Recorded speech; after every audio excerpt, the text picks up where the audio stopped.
What's up guys, Mike Thomas, aka the Young Trishula here, and today I want to talk to you guys about the future of Dragon Link. As many of you guys know, the TCG recently received an update to the Forbidden and Limited list that severely hit a number of critical pieces of the Dragon Link engine. So my chat and I have spent a majority of the evening theory crafting what we believe to be the next evolution in the Dragon Link archetype. I couldn't be more excited to share it with you all today. As always though, be sure to like and subscribe if you do enjoy this kind of content. It really does help me out a lot and lets me know to keep making more of it. Also, if you're looking to get better at the game and want to support me, I do offer coaching sessions through Metafy. I love helping people get better at the game, and I know from personal experience that sometimes the best way to do it is through a one-on-one approach. I recently found out that I'm within the top 15% of coaches on their platform, so definitely check me out on there if you think that is something you might be interested in. Anyway, without wasting any more of your time, let's hop into it. To start things off, guys, what I'm going to do is I'm going to go through the deck list that I've been working on tonight with my chat, and this list is kind of a first rough draft of what I think a future Bysted Dragon Link might look like. Now, if you're unfamiliar, Bysted are the new archetype of dragons coming out in the next main set, Darkwing Blast, and they're very powerful. They have some really good effects, and I think they're going to see a lot of play in the upcoming format just as generic meta staples. However, they have a lot of really good synergy with Dragon Link. I think Dragon Link of all decks can probably take the best advantage of them as an actual engine rather than simply just a hand trap. So what I've done is I've put together a list. I've done a little bit of testing, and we've found that this list ends on a pretty consistent, pretty powerful end board, which I have not worked out a dedicated combo route to yet. You know, I've just been kind of sitting around fishbowling hands, seeing where they go, and you know, I've found some really powerful end boards pretty consistently. So if we can get this video to, let's say, 250 likes, I will drop a dedicated combo route to show off this end board. But that's for the future. For right now, let's talk about what we have put together. So to start things off, as always, we play our 3-star lead Safer. This is the heart and soul of Dragon Link, as it's been for a very long time now. Being able to send any number of dragon monsters from your hand or field to the graveyard to search another dragon from your deck. Really cool, lets you tutor out basically your entire deck. Usually it searches either one of your baby dragons in order to just get a simple +1, but it finds some extra utility in this deck because of the new Bysted cards, giving you more cards to search, a little bit more flexibility in what you're getting. Then moving on, I'm going to skip over this. I'll talk about this later. We play the pretty standard 4 rockets of 2 rocket tracers, synchron, and recharger. This ratio has been around for as long as I can remember when it comes to Dragon Link, and it's still pretty much the best ratio that you could possibly play. Similarly, we play 2 copies of Absolouter. This combos nicely with your Starlead Safer as well as your Chaos Spaces, giving you ways to search your Rocket Tracer when you draw this card, as well as it being an extender when you do have your rockets in play. 3 is probably a little bit too bricky, so I've decided to keep it at 2, but I think we do want it at more than 1, and we'll get into that in a little bit. To continue the standard dragon cards that we play the 1 Wyver Burster and the 1 Collapse Serpent. These cards, you know, are just basic extenders. They search each other. You usually get them off Safer or Chaos Space, and they start a lot of your plays. Drawing these cards are really strong because it gives you 2 free dragons. We play 1 Noctovision. Noctovision mostly just there to be searched off of Safer by attributing the Absolouter, but it is good to just hard draw it. It chain blocks for your Striker Dragon and gives you a free draw as well as an extra body. So not a bad card at all, but not playing multiple of it just for spacing. And then for the last 2 big dragons, we have the Chaos Dragon Levioneer. This card has been kind of emblematic of Dragon Link for a long time, being able to summon itself and either rip a card out of your opponent's hand or pop 2 cards on the field non-targeting, as well as the less often used Reborn effect. So Levioneer, just kind of a Swiss Army knife of the Dragon Link's toolbox. And then we do play the 1 copy of Red Eyes Darkness Metal Dragon. This card, a lot of players ask me, why do you play the 1 copy of Red MD if you're not playing the Black Metal Dragon? And the reason for that is that if you get Nibiru'd, you want to have your Red MD in deck to summon off of a Hieratic Seal so that you can continue into a play with Quad Boral and at least end on like a Savage Dragon at the very worst. So this card is an insurance policy against Nibiru, so you kind of have to play it. And it actually finds some new interesting uses in this new variant of the deck that I've kind of stumbled across that kind of result because of the new Bysted cards. And I think that is a good transition for me to start talking about it. So the Bysted cards, all, if you're unfamiliar, since these cards are new, they're all level 6 dragons that can summon themselves by targeting a light or dark monster in either graveyard. So these cards are all DD Crows that summon themselves, which is very good because that gives this deck a really good inherent matchup against Tearlament, but they're also extenders for your deck and they're level 6. If you're familiar at all with powerful dragon cards, you'll know that Hieratic Dragon King of a Tomb is what LP was before we ever had LP. So this card has the requirement of 2 level 6 dragon monsters. So the Hieratic King Dragon of a Tomb, you can actually bring out using 2 Bysteds pretty easily. And with that in mind, you can of course summon your Red MD from deck and give yourself 2 free bodies by turning any 2 level 6 dragons into a tomb. So having 2 Bysteds will actually allow you to multiply your bodies by 1 by playing that Red MD. So it's kind of nice that it gives you both a way to play around Nibiru as well as a way to add additional bodies if you're down a name. So it's really nice for that. It's really nice for that. I appreciate that a lot from this card. But now you're probably wondering, if these cards are all DD Crows, why are we playing different ones? And let's talk about that. They all have different effects. So I'm going to start with the best one. I'm going to kind of work backwards here. So the best one is Bysted Magnamut, and it has the standard effect that it can summon itself by banishing a light or a dark from either graveyard,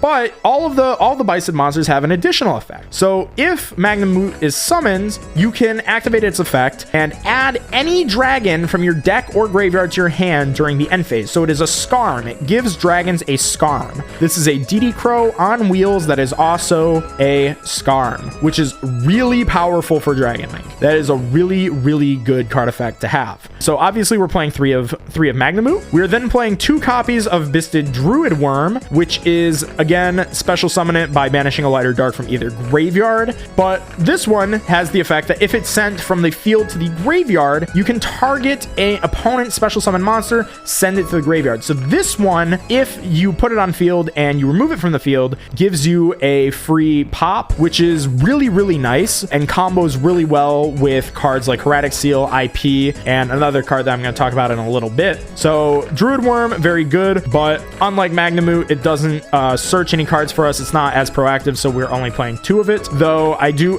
like it at 2, simply because in a more advanced game state, the ability to use this card as a hand trap and then remove it from your field to get extra value, I think is better than the 3rd Bysted Saronir, who only in my mind really has 1 use. So as always, it has the effect it can summon itself by banishing a light or dark from either graveyard, but its effect is that if it is sent to the graveyard, it can send any Bysted monster except itself or a branded spell trap from your deck to the graveyard, which is really, really good because it sets up 1/2 of this deck's spell trap engine, which is by sending the new spell card Rebranded. And what Rebranded does is that it's basically a permanent chaos space. It is a continuous spell card. If a light or a dark monster is banished, you can target one of those monsters, place it on the bottom of the deck, and if you do, draw a card. So this is good for 2 reasons. Not only is this a way for you to permanently recycle your one-of Striker Dragon, it is also a way for you to draw an additional card when using the Bysted monsters as DD Crows on your opponent's turn. So if your opponent were to activate a Tearlament in the graveyard,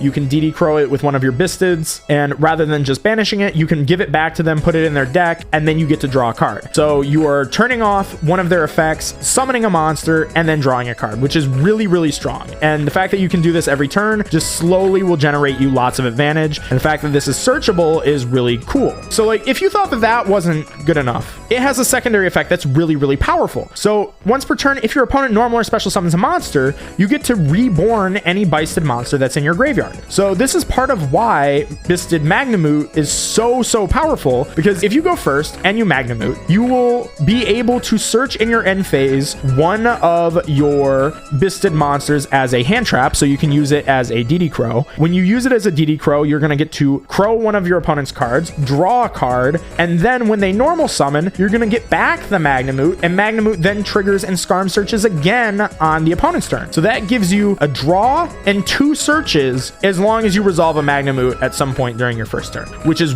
really, really good. But you might be wondering now, but Mike, I thought you said that Saronir sent the branded card to the graveyard, not activated. So wouldn't this just be bad? Why are you just playing this card? Well, you're right. I did say it sends it to the graveyard, but that doesn't matter because you have the trap card Branded Beast. And what is Branded Beast? It is a continuous trap card that once per turn during the main phase, if you control a Bysted monster, you contribute a dragon monster, then target a card your opponent controls, destroy it. So this card can trigger your Hieratic Seals, interestingly, as well as tribute off your Dark Worm to get you 2 pops. So this card is really, really powerful when you have the Dark Worm, but it has a secondary effect. And the secondary effect is actually what makes Rebranded so good, which is that during the end phase, you can target a branded continuous spell trap in your graveyard. Place it face up on your field. So you will have this card face up on your field, and then you get to activate the Rebranded, and you'll be passing with both Branded Beast and Rebranded. But again, this is weird. You might be thinking, Mike, this is a trap card. You have to set it on your first turn. This makes no sense. Hold on. Because there's one more Bysted I haven't talked about, and that is the Bysted Lubellion. This is the one exception to the Bysted monsters. Bysted Lubellion is a light level 8 dragon that, rather than being a DD Crow, is a Rhoda. So it cannot be normal summon and set, making it a chaos space target, which is very important, but it must be special summoned from your hand or graveyard by tributing a level 6 or higher dark dragon monster, i.e. one of your Bysted monsters. So you can only summon it once per turn this way, but that's not too important because not only is it a Rhoda, you can discard it from your hand to search any of your Bysteds. When it is on the field during your main phase, you can place any branded continuous spell or trap from your deck face up to the field. So what's really cool about that is if you have Lubellion in your hand, you can pitch Lubellion, search any of your Bysteds. So normally you're going to search Saronir, banish something out of your graveyard, summon Saronir. Saronir dumps the Rebranded. Lubellion tributes off the Saronir. It summons itself. It activates Branded Beast from your deck.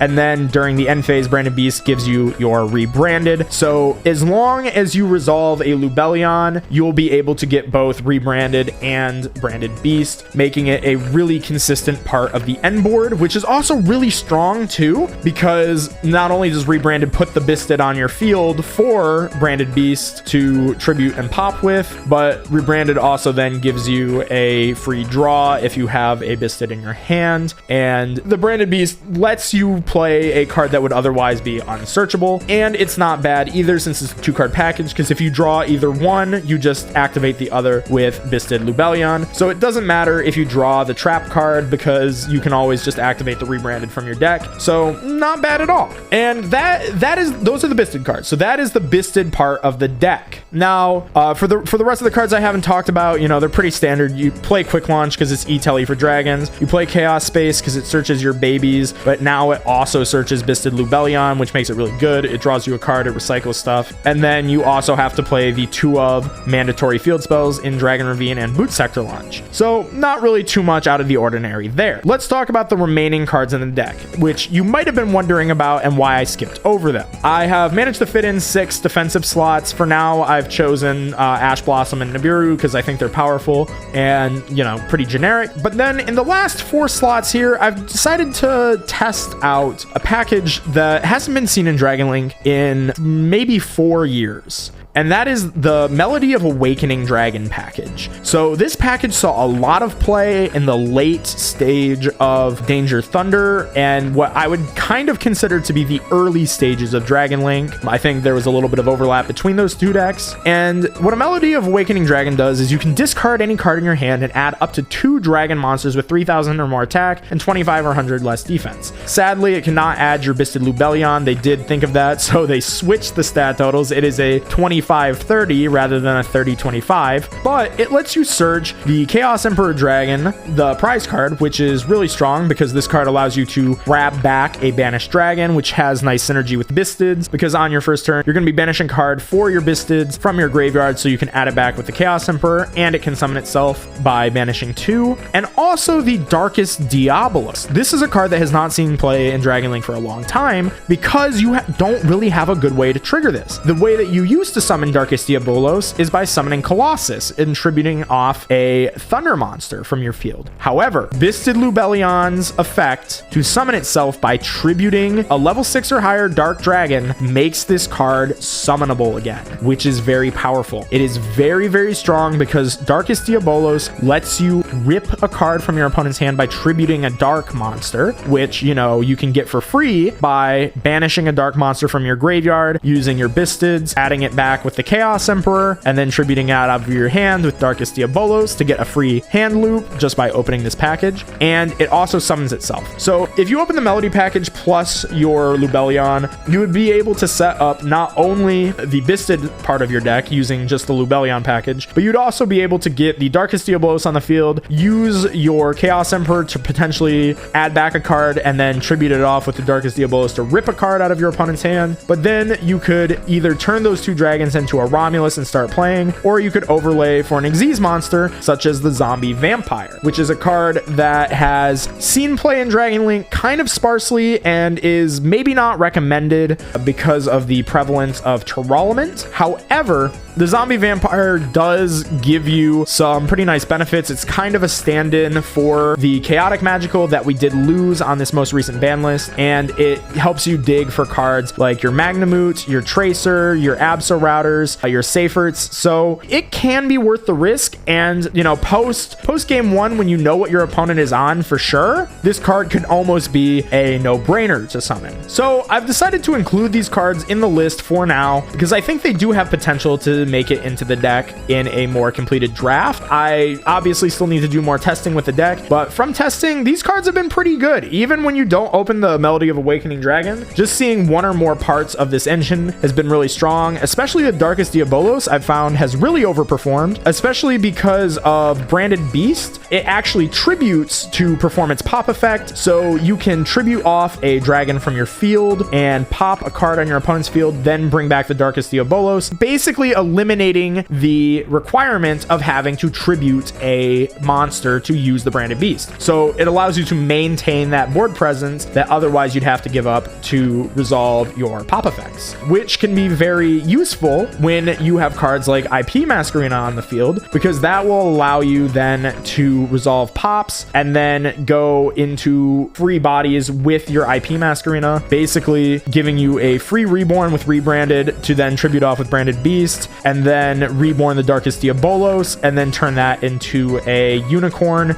using your IP plus the Darkest Diabolos. So it gives you a lot of floating potential, a lot of staying power on the board. It's actually it's kind of surprising me how good it really is. Not to mention the fact that even if you don't have all of that set up, Heretic Seals does not have to tribute itself. It can tribute other cards. So you could choose to tribute a card that is not the Heretic Seals to essentially float back into the Darkest Diabolos to give yourself extra material to spin with IP. So some things to think about there. But that's about it for the main deck. And, you know, these cards could potentially get cut later on as we refine the deck, which means that you might have space for between 8 and 10 defensive cards in the deck, while keeping in mind that against decks like Terralement, you can also count all of the Bysteds as defensive cards as well. So against the decks like Terralement, you would have anywhere between 12 and 16 hand traps or defensive cards, whereas against the rest of the meta in game 1, you might only have between 6 and 10, which is still a really good number for an aggressive mid-range soft combo deck like Dragon Link. Now, as to get into the extra deck real quick, not too much has changed. We do still play the Striker, the Pisty, the Heretic Seals, the Romulus, the IP Masquerena, the Dark Charmer, Unicorn, a Triple Burst, and Axis Code, and Borland. Those all have been staple in Dragon Link for quite a while now. Though for the newer cards, the newer inclusions into the extra deck are, we find ourselves playing Quad Boral again because we have dropped the Adventure package and we're back to playing a more pure Dragon Link. Quad Boral obviously obviously is a good recovery card through Nibiru, as well as allowing you to play aggressively into boards that contain link monsters, which makes it really nice. And it also combos really nicely with another card that's found its way back into Dragon Link, being Delindrous Dragon. Delindrous Dragon kind of fills one of the roles that Pepega filled in giving you extra bodies when trying to go into your Borland on turn 1. So a common play that you can make is going for your Pyramid using your Romulus, your Pisty, and your Striker. You reborn a monster. You can then go for a Delindrous Dragon using your Pisty and another Dark Dragon,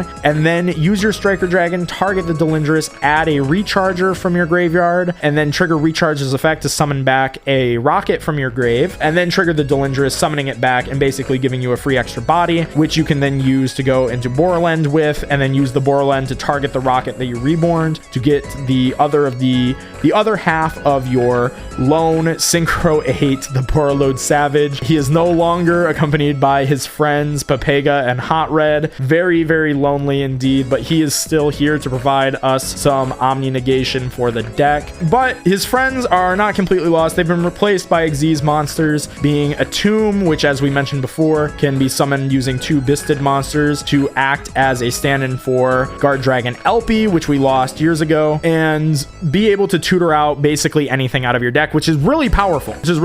He doesn't come up all the time, but when he does come up, he is really, really strong and is definitely a threat that your opponent has to deal with. And then the 1-of Zombie Vampire, which again is not necessarily recommended to summon game 1, but can be a no-brainer post game 1, and sometimes might just fix boards completely. An honorable mention for a flex spot would also be the Apollo Bow of the Goddess. Because you have so much staying power on your board with the Darkest Diabolos and your Borland and the rebranded summoning back a monster, Apollo can actually be a really powerful card that you can summon with your IP. So I'm considering finding space for the Apollo. I'm not sure what I would cut because we're still so early in the deck building process, but I did just want to mention this as an honorable mention for the deck. Now, just as a little bit of a teaser as to what you guys have to look forward to, if you can get this video to 250 likes for me to post a more streamlined combo tutorial for this deck, I will go ahead and just flash up on the screen right now a screenshot of the end board that I was getting pretty consistently. And this board, you know, was kind of surprising how often I was able to get this, being the Borland, the Savage, your 2 branded cards being the rebranded and the branded Beast, and then the IP Masquerena. IP Masquerena was usually just if you had 1 extender you could do this, but so IP wasn't always there, but a lot of the times you could get there. And then the potential to summon, you know, the Tracer as well as the Darkest Diabolos or whatever you summon off of rebranded. So pretty sticky board, pretty powerful board too, and you usually end with a couple cards in your hand at minimum, but with the reminder that if you had Magnamut, you would for sure be able to search a Druid Wyrm to your hand and then search a card during your opponent's end phase, as well as draw when you do use that Druid Wyrm. So you would end with usually a minimum of 2 cards in hand, but with the potential of up to 4 drawing to 5 on your next turn, which is absolutely crazy, which means that you basically everything that you set up is completely free. Anyways, guys, that's about all I have for you today. Do let me know down in the comment section below whether or not you're excited for what I believe to be the future of Dragon Link. If you think that this is a good end board or you think this is pure copium that I am riding on, do let me know down in the comments below. Remember to like and subscribe if you haven't already. It really does help me out a lot. But with all that said, I do hope that you enjoyed the video, and I hope to see you in the next one.